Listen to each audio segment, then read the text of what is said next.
Salutations mesdames, salutations messieurs, et bienvenue sur Le Voyage Conté, la chaîne qui vous fait redécouvrir l'Afrique à travers ses contes.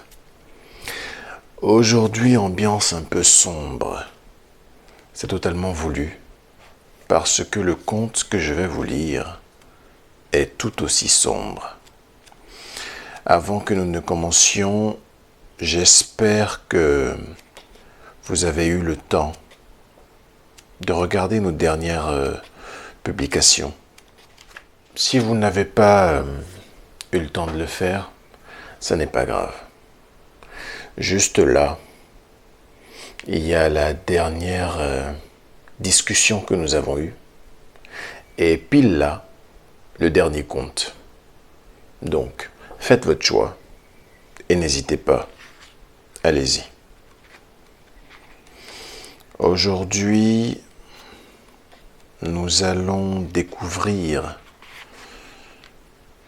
un conte qui vous pousse vous-même à déterminer la morale. Alors je compte sur vous pour ce soir me dire, comme le demande le titre, qui est le plus puissant. Il était une fois 3 jeunes gens qui s'étaient liés d'amitié. L'un était le fils aîné du roi. Le deuxième était le fils aîné de l'homme le plus riche du village. Et le troisième, le fils du devin guérisseur du village. Un jour qu'ils se promenaient à travers champs, fatigués, ils décidèrent de se reposer sous un héré et s'allongèrent.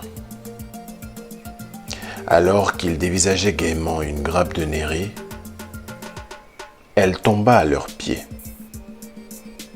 Aussitôt, le fils du roi dit : « Cette année, les nérés ont beaucoup produit.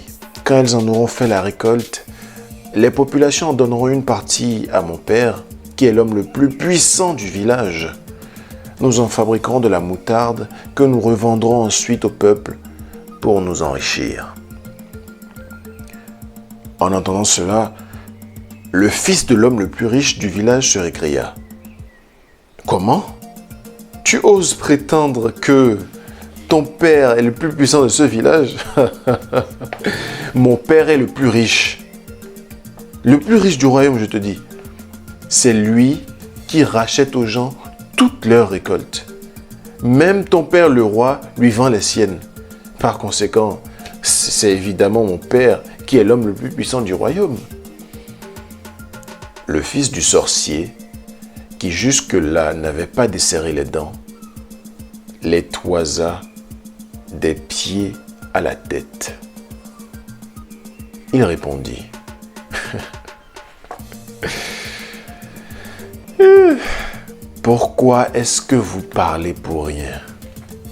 L'homme le plus puissant du village, mais c'est évidemment mon père, le devin guérisseur. Lorsqu'une personne est malade, dites-moi, qui est-ce qui la soigne ? Hein ? Qui est-ce qui prévient les populations des calamités qui les menacent ? Qui est-ce qui conjure les mauvais sorts ? Sans mon père, c'est évident que ce village n'est rien. Alors, vous voyez bien que c'est lui le personnage le plus important de ce village. » Comme chacun restait sur ses positions, ils se séparèrent, très fâchés. Leur amitié risquait de ne pas s'en remettre. Lorsque le fils aîné du roi revint chez lui, il heurta exprès les jambes de son père qui était allongé sur la chaise longue dans son palais. Sans même le saluer ni s'excuser auprès de lui, il passa en boudant. Son père, surpris par son comportement, le rappela et lui demanda pourquoi il avait agi de la sorte. Son fils lui raconta alors son altercation avec les fils du riche et du devin. Le roi poussa un long soupir, regarda son fils et lui dit droit dans les yeux. Si tu n'étais pas toi aussi un lâche là, qu'est-ce qui t'empêche de faire ce que tu veux dans ce village? N'est-ce pas un coupe-coupe qui est accroché sur le mur là? Prends-le et fais ce que tu veux avec. Moi, le roi, je te montrerai qui est le plus puissant dans ce royaume. Le fils ne se fit pas dire 2 fois. Il décrocha le coupe-coupe et sortit en trombe du palais. La première personne qu'il rencontra sur son chemin était un jeune homme qui revenait des champs. Après l'avoir salué et dépassé de quelques mètres, il revint sur ses pas et d'un coup sec lui trancha la tête avant de rentrer précipitamment chez lui. « Alors, qu'as-tu fait, fiston ?» s'enquit le roi dès que son fils rentra. J'ai décapité un jeune homme. Beaucoup de gens m'ont reconnu et la famille du jeune homme ne manquera pas de porter plainte. Mais qu'as-tu à craindre? N'es-tu pas le fils du roi? Cela devrait suffire à te rassurer, voyons. Tu peux dormir en paix. Fiston, je me charge de régler cette affaire, conclut le roi. Le lendemain, comme on devait s'y attendre, il y avait un énorme attroupement devant le palais royal. Le fils du roi assassinait un homme. On n'a jamais vu ça dans le village. On ne peut pas laisser faire ça. On ne peut pas laisser faire ça. Nous devons le tuer à son tour pour que justice soit faite. Il doit payer. Il doit absolument payer. Ainsi criaient les gens à qui mieux mieux. Le roi les reçut dans son palais. Il se tenait la tête dans les mains et avait l'air accablé. Il écouta ses sujets en hochant la tête. Tous étaient unanimes pour demander la mort du fils aîné du roi. Après les avoir écoutés tous, le roi releva lentement la tête et dit : « Je suis votre roi. Ce n'est pas par la force que j'ai accédé au trône, mais c'est vous-même qui m'avez choisi. Par conséquent, je ne pourrai m'opposer à vos désirs. »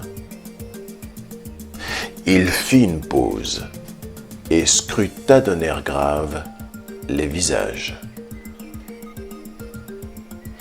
« Mon fils a tué un homme. Vous avez estimé que ce n'était pas tolérable et qu'il mérite la mort. Eh bien, qu'à cela ne tienne, il est couché dans la chambre d'à côté. Prenez-le et faites-en bon ce que vous semble. » Les hommes, un à un, la tête basse, sortirent du palais. Ils ne s'attendaient pas à une telle réaction de la part du roi, qui n'avait même pas cherché à défendre son fils. Tout cela était louche. Ils tinrent conseil hors du palais. « Je crois que le roi veut peut-être nous attirer dans un piège. Un homme qui sacrifie son fils comme ça sans le défendre, c'est pas normal, » dit un vieillard que tous approuvèrent. Après discussion, on estima que comme c'était le fils du roi, il avait tous les droits, y compris celui de tuer. Ce qui était inadmissible un instant auparavant était devenu normal en l'espace de quelques minutes. C'est ainsi que le fils du roi eut la vie sauve.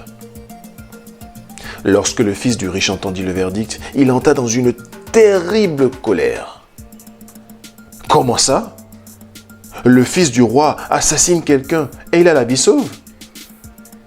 Mais ça voudrait dire donc que son père est plus puissant que le mien. » Il s'en prit alors à son père, qu'il traita de tous les noms. Celui-ci, après l'avoir écouté, lui dit : « Si tu n'étais pas un lâche, pourquoi tu ne fais pas comme le fils du roi ? C'est pas un coupe-coupe qui est accroché au mur là. Pourquoi tu ne prends pas le coupe-coupe et tu vas faire comme lui? Aussitôt dit, aussitôt fait. Il décrocha le coupe-coupe et s'en alla décapiter d'un seul mouvement une vieille femme et sa petite fille. Il s'en revient tout fier. Dites-moi, quand il y a un problème dans le village, où le règle-t-on, n'est-ce pas auprès du roi?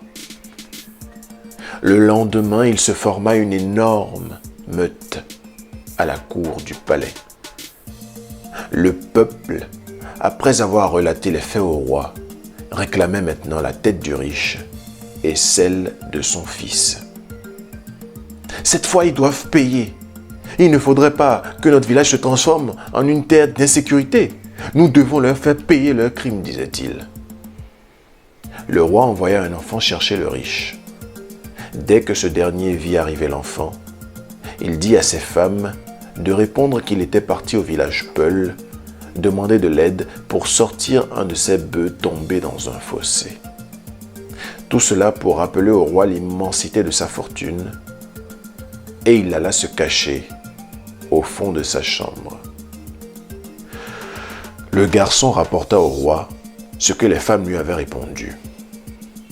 La séance fut levée et le jugement reporté au lendemain.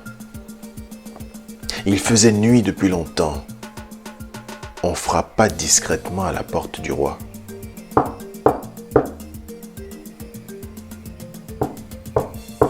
« Qui va là ? » ?»« C'est moi, le riche. Ouvre vite. » Le roi ouvrit la porte et l'homme entra. Comme le roi s'étonnait de sa visite tardive, il s'expliqua dans la foulée. « J'ai appris que je passerai en jugement devant toi demain.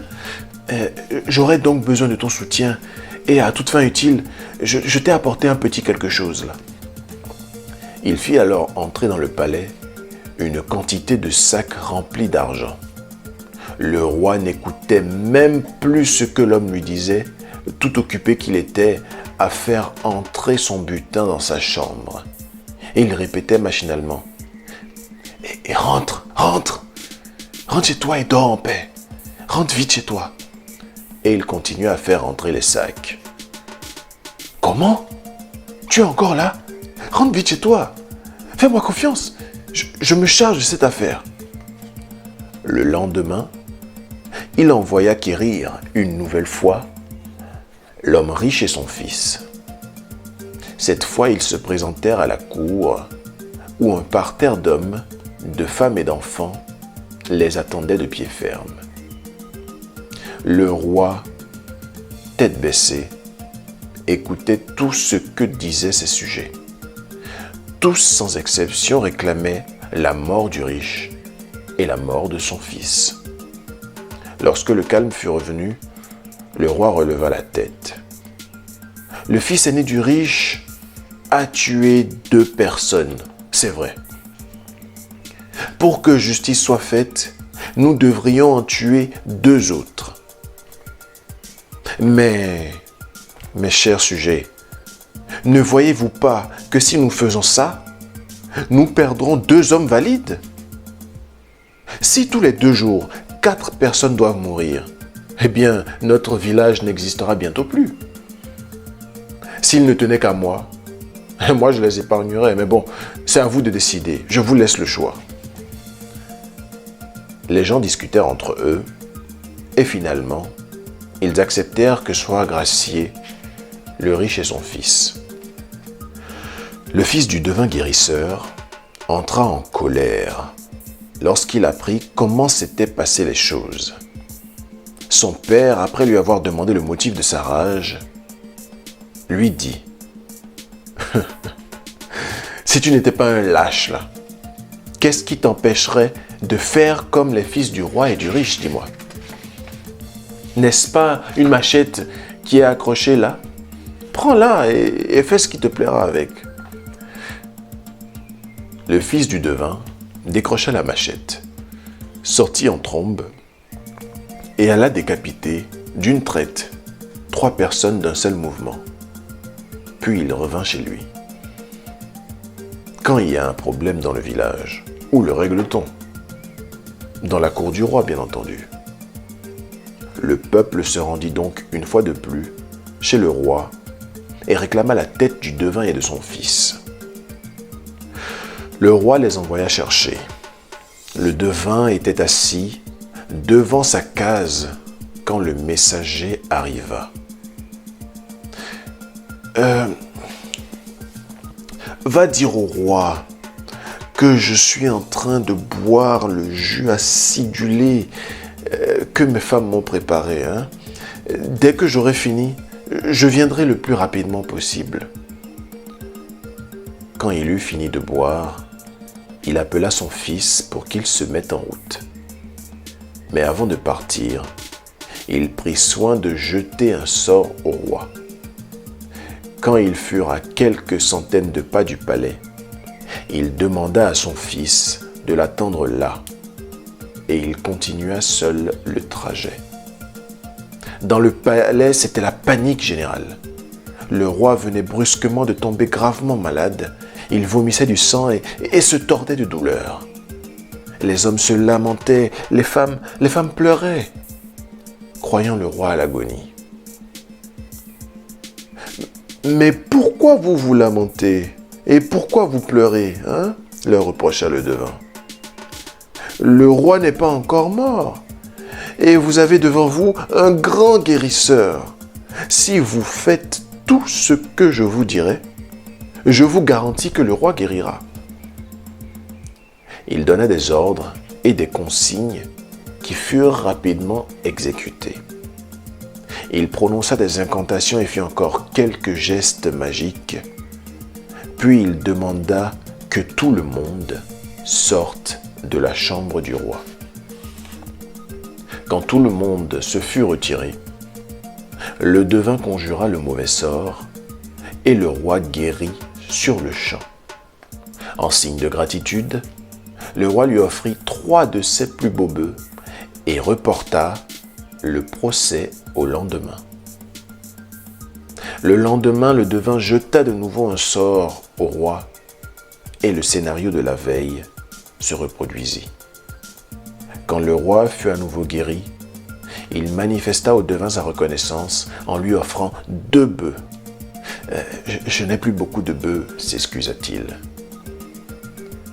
Le devin, quant à lui, était très satisfait de son salaire. Mais sais-tu que tu seras jugé demain? Poursuivit le roi. Oui, mon roi, je le sais très bien.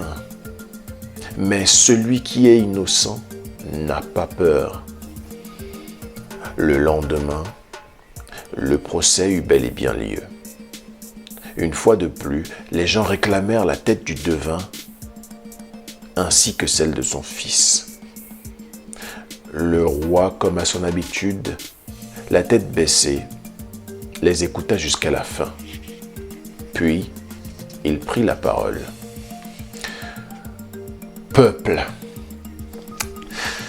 je reconnais le bien fondé de ta demande. » Il marqua une pause, scruta chaque visage de l'audience, puis continua. « Mais sans le devin guérisseur, ici présent, je ne serai plus de ce monde. Par 2 fois, j'ai failli mourir, et par 2 fois, il m'a sauvé la vie. » Un murmure d'approbation parcourut la foule. « Le roi a bien parlé !» dit un homme dans l'assemblée. « Il y a 2 jours, le devin a guéri mon fils malade, ajouta un autre. Et moi, mon épouse, dit un troisième. Moi, c'est mon père, enchérit un quatrième. Et chacun d'énumérer les membres de sa famille que le guérisseur avait arrachés à la mort. Lorsque le calme fut revenu, le roi poursuivit. Il est vrai que le fils du guérisseur a tué 3 personnes. Mais si nous le faisons mourir aujourd'hui avec son père, ne risquons-nous pas de le regretter demain? Qui donc nous soignera quand nous serons malades? Dites-le-moi.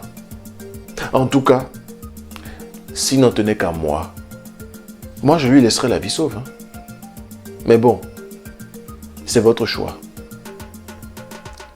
La proposition du roi fut aussitôt approuvée par la foule. C'est ainsi que le devin et son fils eurent la vie sauve. Ainsi s'achève mon conte.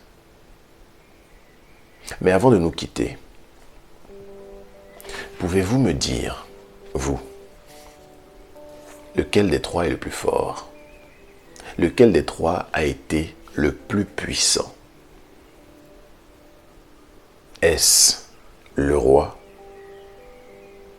le riche ou le devin? Trois choix. Et j'espère que ce soir, vous serez suffisamment en forme pour venir discuter de ce sujet.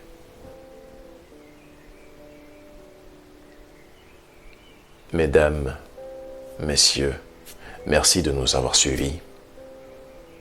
Et jusqu'à ce soir, au revoir. Si t'es arrivé jusque-là, c'est que tu aimes le contenu.